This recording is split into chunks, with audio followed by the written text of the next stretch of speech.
성경 읽어주는 남자입니다.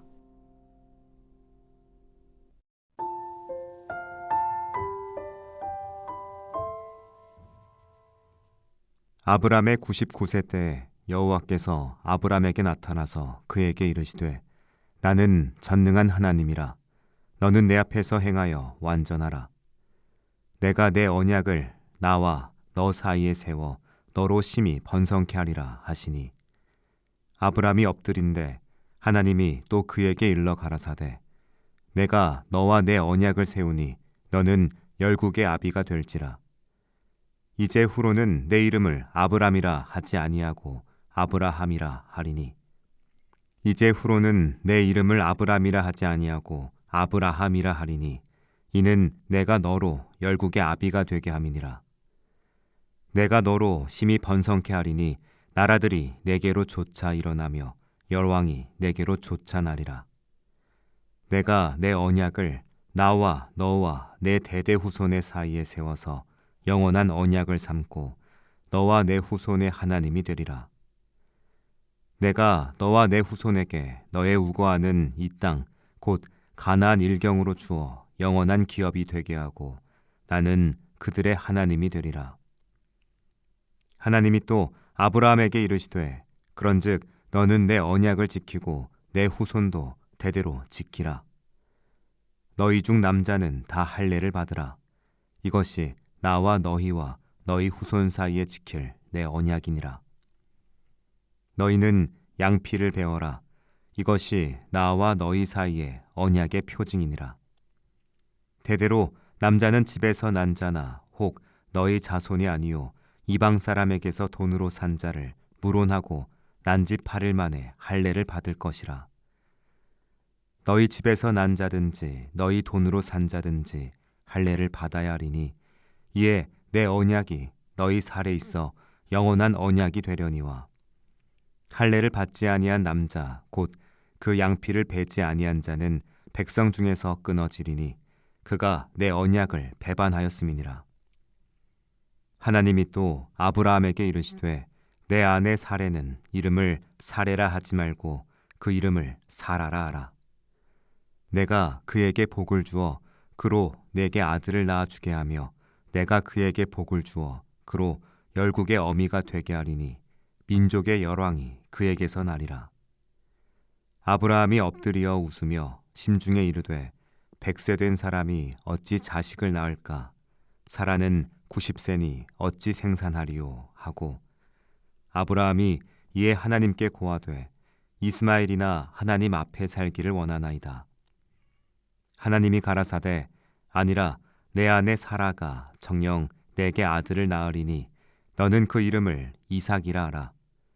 내가 그와 내 언약을 세우리니 그의 후손에게 영원한 언약이 되리라. 이스마엘에게 이르러는 내가 내 말을 들었나니 내가 그에게 복을 주어 생육이 중다하여 그로 크게 번성케 할지라. 그가 12방백을 낳으리니 내가 그로 큰 나라가 되게 하려니와 내 언약은 내가 명년 이 기한에 사라가 내게 낳을 이삭과 세우리라. 하나님이 아브라함과 말씀을 마치시고 그를 떠나 올라가셨더라.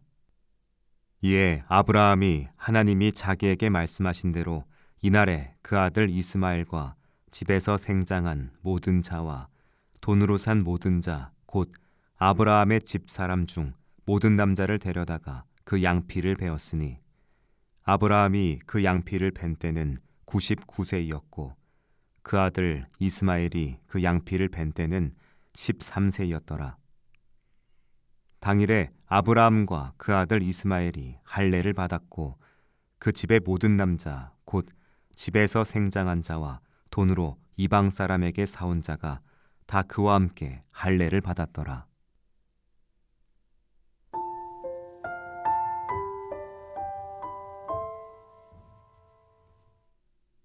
요즘 부쩍 책 읽기가 힘듭니다.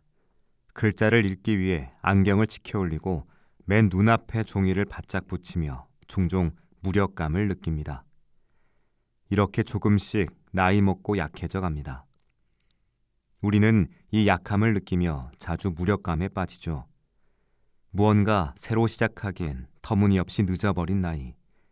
더 이상 반전의 기회가 없을 것 같은 단조로운 일상은 사람을 한없이 무력하게 합니다.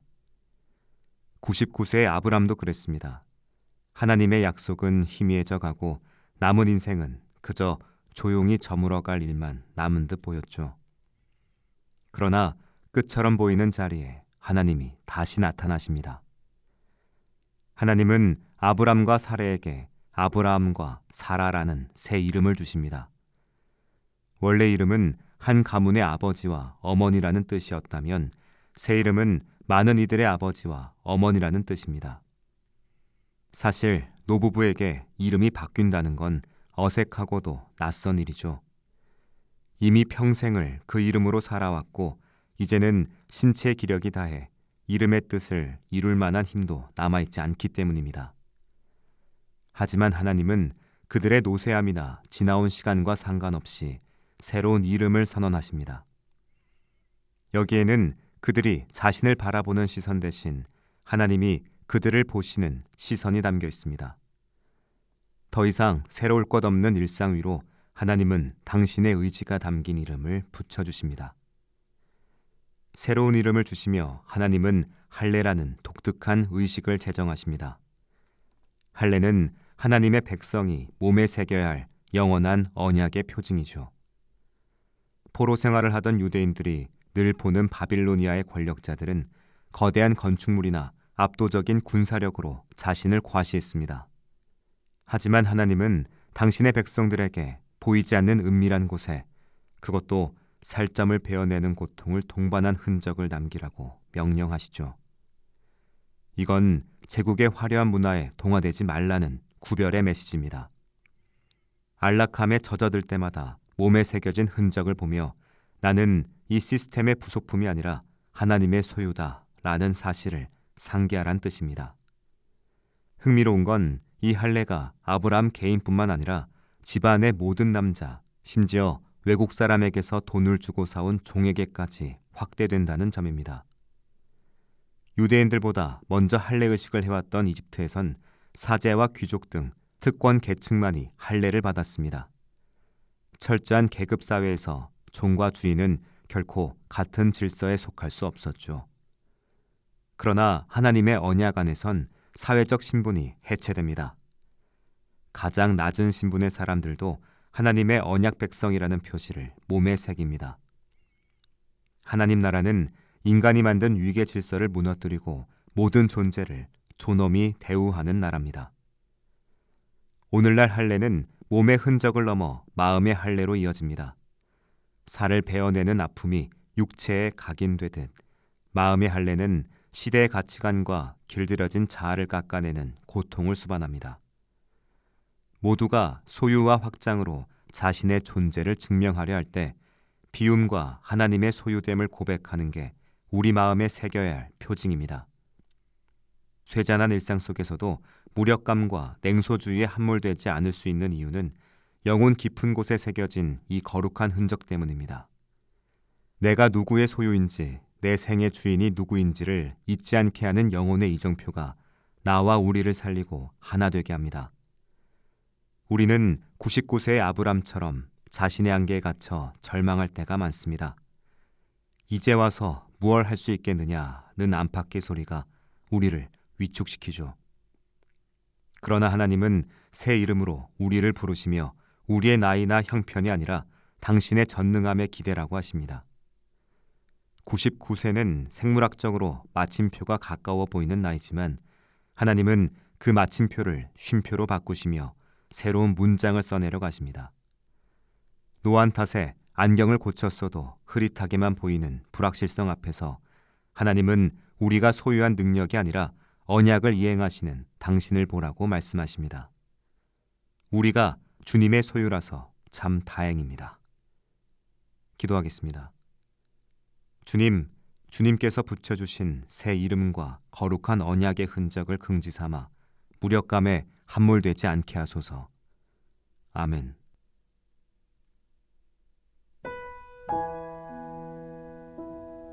지금까지 묵상에 함께하는 교회 홍정한 목사, 내레이션 성경 읽어주는 남자였습니다.